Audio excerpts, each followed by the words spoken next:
Hi, it's Kenny. Welcome to lesson number 18. And today I'm going to teach you a very old jazz standard named Blue Moon. It was written in 1934 by this man over here, who I'm going to describe a little bit more detail in a bit.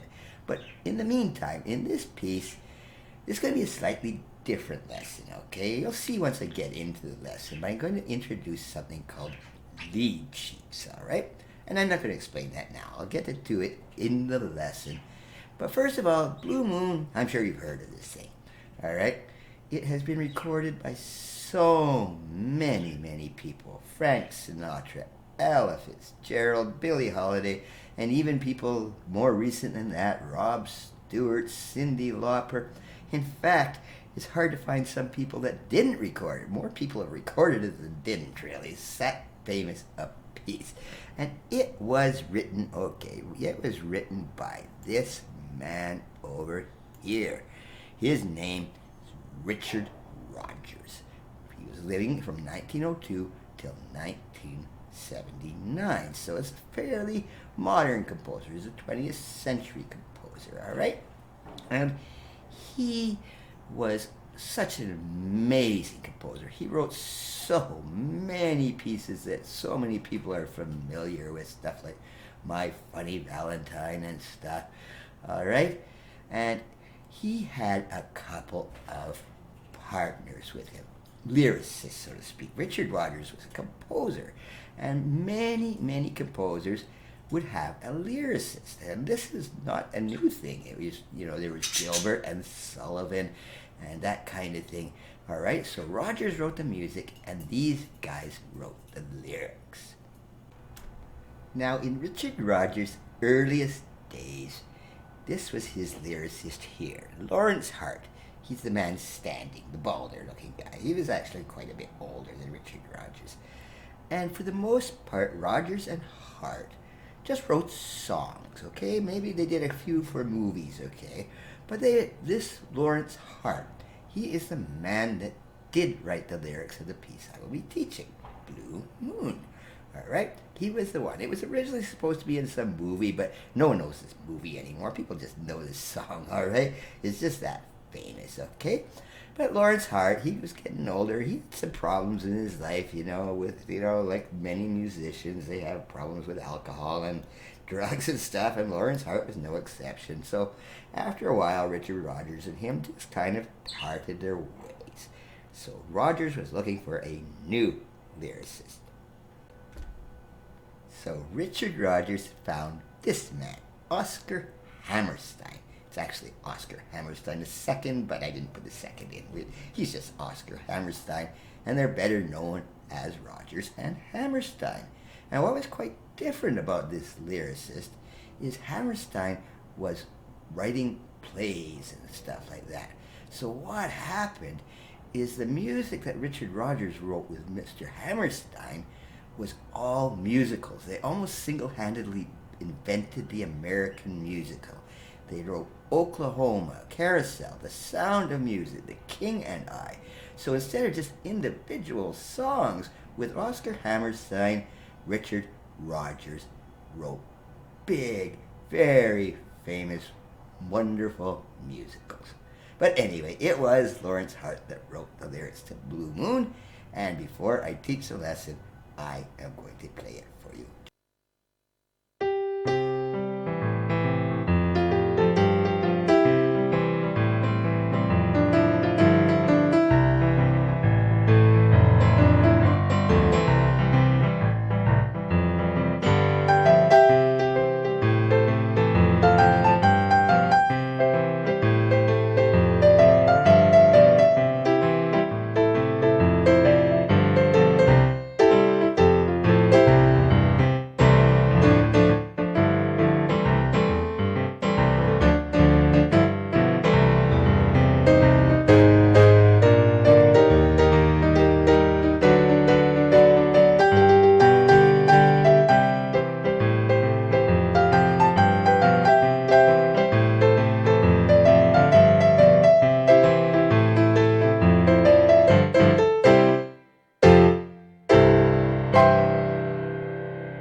thing's what's really different now compared to all the other lessons I have taught is this thing is called a lead sheet now. And it looks totally different than other scores. There's no bass clef. It doesn't have all the left hand. There's not a single left hand note in this thing. All right, and what a lead sheet is, very common in jazz music. And they would just write down, scribble down the melody, scribble down the chords, sometimes on something as simple as a bar napkin, give it to the rest of the band and say, here, guys, you would call themselves cats back in the jazz days. They say, hey, here, cats, we're playing this piece that I just wrote. All right? And a lead sheet's just really a real bit of shorthand. You'll see it in rock and pop music too, but you won't see it in classical music at all, where Beethoven, Mozart, they wrote down what they wrote down, you played, all right? But here it's meant to be improvised, all right? The main difference here is you got chords here. You got the melody.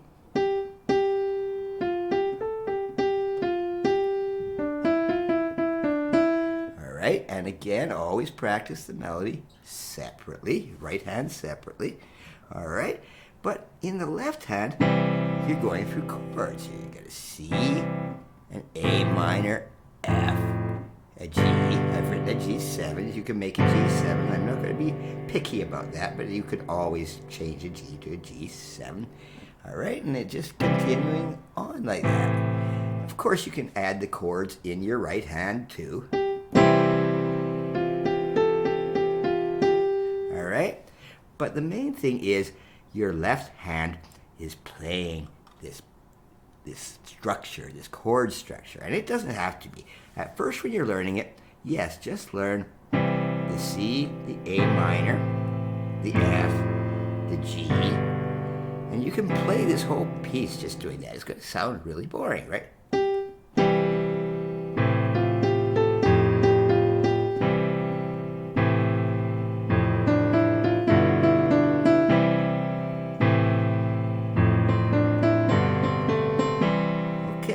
Very boring, all right? But that is the first thing you want to do. Just practice so you get used to these. And by the way, at the end of this lesson, yes, some of these chords you may not know. I have taught most of them before, but there are going to be a couple that you have not encountered yet.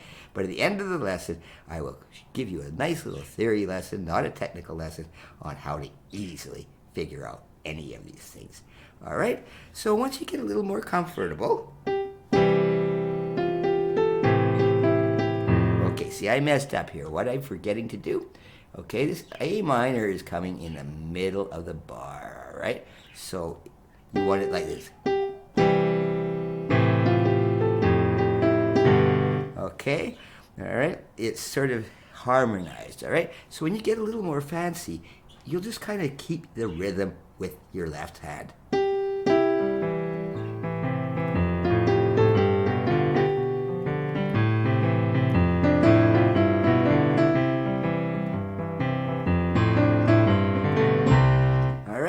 Be a little more funky. And another thing I'll mention about this stuff, okay, this piece, it doesn't have a tempo. So I've heard even Elvis Presley, his version is extremely slow.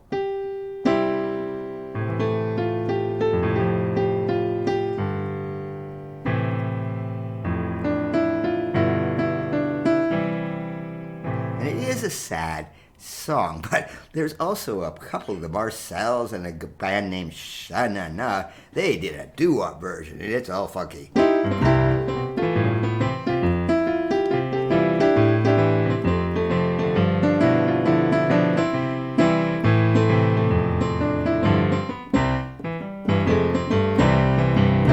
So whatever version you want, I would recommend playing it slow at first if you're having problems with it, but then start having fun. You can do it. All right, just have fun with the darn thing. The other thing I want to mention before we go on to part 2 of the piece, which is very similar, it's just introducing some different chords, all right, is this stuff here. This little 1 here and this little 2. What is this all about? Well, you see there's a repeat sign in here. This is another thing common with lead sheets, all right? You don't want to write things. They didn't have room to write on this napkin. They didn't have room to write all these notes. So they say, okay, the first time you go through this piece, and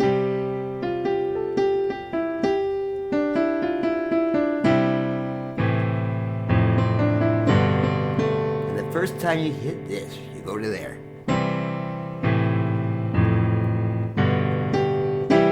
Okay, and then you're going right back, a normal repeat. However, the second time you come out to here, you're going to, instead of take this first ending, you're going to hop all the way over to the second ending. So it will sound like this.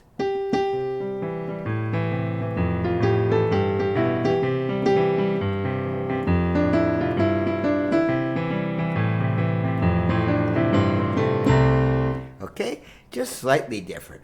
But where it gets different, you'll see here as I get into part 2 of this piece. And now we come into part 2 of this, which again, yes, it starts on the second ending. And really the chorus rate starts here. The chords get a little different. This is called the chorus, and you'll see this in lots of jazz, all kinds of pop music. It just means it's going from one part of the piece, and then it has another part that's totally or somewhat different, and then it goes back, and sometimes it happens 2 or 3 times. So in this case, it starts out like this.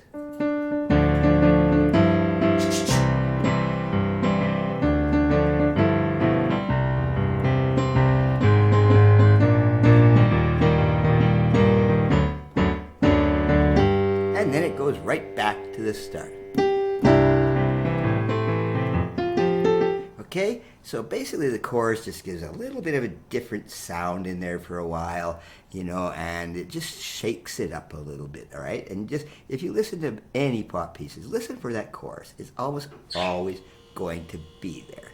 Now, before I get on to these weird chords that I'm playing in there, I want to also mention, these things are actually written very, very straight, all right? Just quarter notes. If I played this the way it's written on paper, that's actually what's written down there. But no, this is a swing piece, this is a jazz piece, and most of bands will always play it in a kind of a swing thing. That's another thing about lead sheets. You just assume certain things. So all of the time, even in the first section, it wasn't.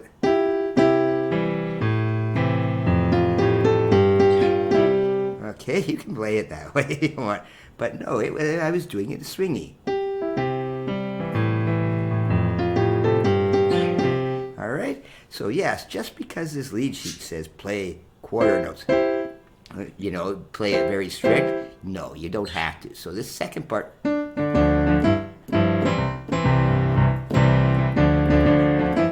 then what happens here? What the heck is that chord? All right, where am I here now? All of a sudden it hit an A flat major chord there. And I don't think I've even taught you this chord, but that's okay, all right? Because I'm going to show you how to find all these chords at the end of the lesson. But all in A flat major chord, it is just A flat, C, and E flat, all right? And then there's a B flat major chord. It's B flat, D, and F. And then we got an E flat chord, E flat, G, and B flat, okay? All right, that's not too bad once you get used to it. And again, I will show you how to figure these things out. So you're really going from A flat to B flat to E. And this is also very common in the chorus. Is it'll use either it'll completely change keys or it'll go into some different chords. So this is sounding a lot different. So it's, and then there's a D major here, and back to G, and guess what? Right back here, we're back. We're out of the chorus, and we're back to.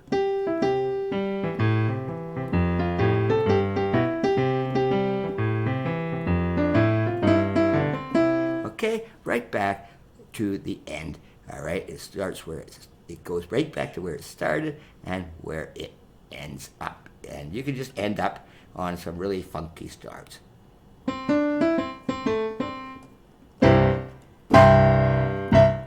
have fun with it, because if you're playing the band, they'll do that. Oh, yes, and the birds are having fun with this, too. They like this song, all right? Even though it's a sad song, supposed to be, but a lot of people play it as a happy song. Okay, normally I will be giving a theory lesson. I'm giving you scales. Today, because this is a lead sheet lesson, I'm just going to give you a repeat. This has all been done in the theory lessons, but how to easily find these chords.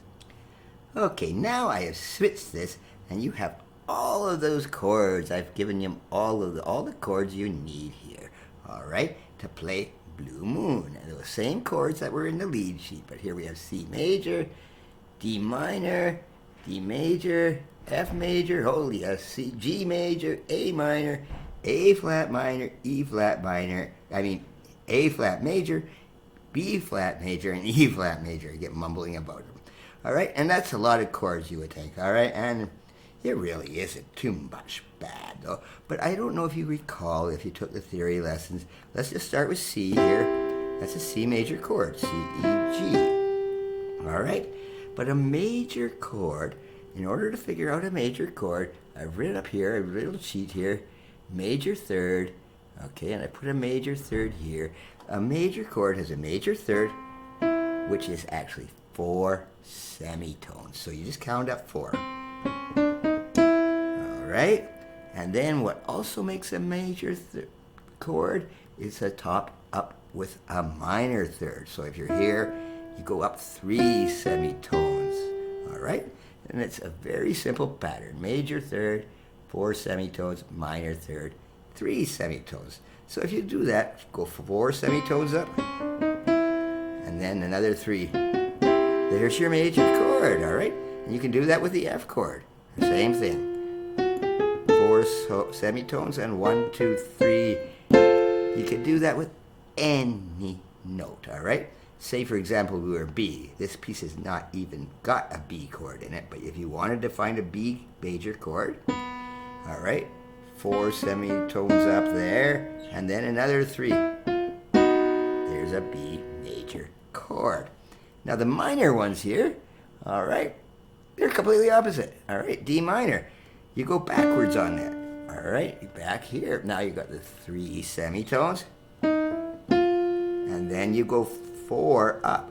It's a minor third and then a major third. So it's, you go completely opposite. 3 up, and then 4 up. Okay, very simple. And a little trick here. If you made the D major chord, which is down here, I put it right there. There's D major. All right, here's your major. You're up 4 semitones and up 3. To do completely reverse, to make it from a major to a minor, you just put that middle note down 1.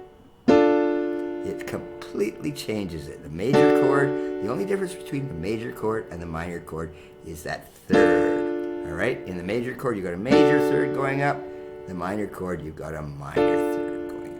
Very simple. So you can figure out all of these chords just by that simple technique. So I've given you every chord you need here. Again, yes, of course, you can print these off. I've given them all in the description section there. And if you want to do technical exercises, do the same thing I've been teaching all along. The C, the inversions too, okay? If you can remember. And the ones with funny ones, okay, these ones, there's nothing complicated. That A flat chord, it's the same thing. 4 semitones and then another 3. But you can get your inversions by just putting them in different positions. All right, so you're not always necessarily going to just play the root position.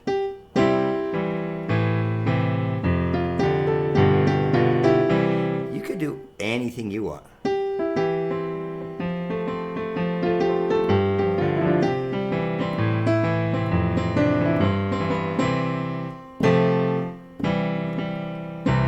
Just have fun with it. The more you get into jazz and the blues and pop music, you are not restricted like you are with classical music to what that composer had. This is why they use lead sheets all the time. You're not always going to see full sheets. I know there's a lot to ingest in this lesson. I hope it's not too confusing. But that was lesson number 18, and we will be doing more pieces with lead sheets because I think it's very important to be able to play by ear as well as to be able to read. Thank you.